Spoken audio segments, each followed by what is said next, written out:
Olá, seja bem-vindo às aulas de Sociologia do Ensino Médio. Eu sou o professor Emerson Horta e hoje nós vamos discutir exatamente como surgiu essa ciência chamada Sociologia. Primeiramente, nós temos que voltar a nossa atenção para o homem vivendo em grupo. E cada vez que o homem se colocou assim, ele se deu conta que era preciso organizar, inclusive, a convivência. No século XIX, essa ciência já vem exatamente para explicar uns grandes problemas que o jeito de estar junto, essa convivência, fez com que o homem tivesse que explicar, inclusive, os problemas gerados por essa própria convivência. Tivemos um monte de mudanças nesse contexto. Desde que o homem, os primitivos, os primeiros neandertais, perceberam que era preciso estar em grupo para poder manter-se vivos, se autopreservar, os homens evoluíram, inclusive, em suas técnicas de produção pela própria sobrevivência. Uma das grandes mudanças acontecidas muitos anos depois, centenas de anos, foram exatamente as mudanças científicas. Até o século XV, o que nós tínhamos é um controle total da instituição igreja. E essa igreja ditava, inclusive, o que era verdade e o que não era. Basicamente, nós tínhamos aí como teoria principal a Terra no centro do universo, a teoria geocêntrica. A partir dos estudos de Johannes Kepler, Giordano Bruno, Nicolau Copérnico, mais tarde Galileu e Newton, a gente atingiu um avanço tecnológico e própria ciência que nos permitiu, inclusive, entender o que já acontecia com o homem, mas não tinha uma ciência específica para isso. Eis que, então, surge a sociologia. Essa ciência, ela surge exatamente a partir de... Primeira transformação é aquilo que o homem passou a ter como conhecimento avançado. Essa revolução científica nos trouxe um outro posicionamento.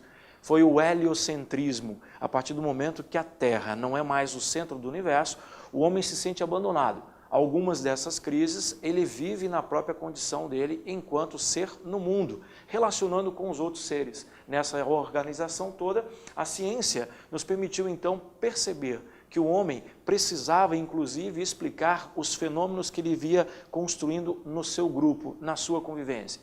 Entre eles, a questão da criminalidade, a violência, a própria desigualdade social. E essa ciência que se transformou a partir do século XV nos deu a chance de entender, com movimentos como o Renascimento, o Iluminismo, toda essa transformação que hoje denominamos de Revolução Científica. Aí há que se acrescentar alguma informação. Os homens foram se transformando também na sua produção material. Isso permitiu uma produção mais intensa, com produtos que a princípio eram manufaturados e que agora passam a ser produtos industrializados. Eis que nós encontramos aqui o desenvolvimento tecnológico nessa produção pela própria manutenção, pela própria vida. Os homens deixam então basicamente a vida no campo, trabalhando com a terra e procuram melhores condições de vida nas cidades. As cidades intensificam esse trabalho industrial com um grande avanço tecnológico que vem nessa sequência a partir do desenvolvimento da ciência. Porém, o que a gente começa a ver aqui é que esse avanço não melhorou definitivamente a vida dos homens, mas permitiu aos homens um avanço na sua qualidade de vida, seguido inclusive de alguns problemas dessa própria relação. Cidades muito inchadas, muita gente, pouco trabalho.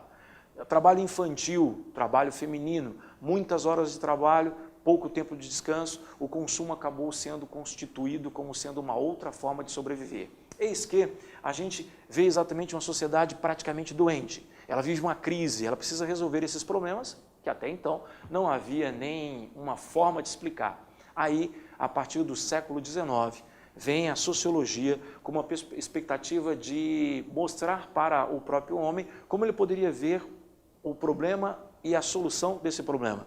Nesta hora, dois eventos acontecem mais ou menos ali no século XVIII, entre o XVII, XVIII e o XIX, que a gente aponta como elementos históricos que são muito marcantes no surgimento da sociologia. São eles, a Revolução Francesa e a Revolução Industrial. Basicamente, podemos dizer que a Revolução Francesa, ela mostra uma participação do homem mais ativamente na sociedade. A França absolutista perde essa forma de governo, o rei é tirado do poder e aí a participação da sociedade passa a ser diferenciada. Eis que os princípios desta revolução, a Revolução Francesa, a igualdade, a liberdade e a fraternidade passam também a mostrar uma grande mudança de como esse homem está no mundo e com os demais homens. A outra revolução que nos indica muito a necessidade de uma ciência explicando aqueles problemas apontados anteriormente é a Revolução Industrial.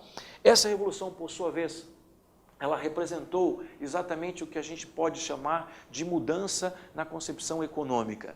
Os homens passam a ter já aí a possibilidade de acumular bens, e quanto mais o homem acumula, ele acaba fazendo a diferença daqueles que acabam não tendo a mesma expectativa ou a mesma possibilidade. Isso gera um problema social, a questão da desigualdade. Alguns com muitas chances de acúmulo, outras com pouquíssimas chances.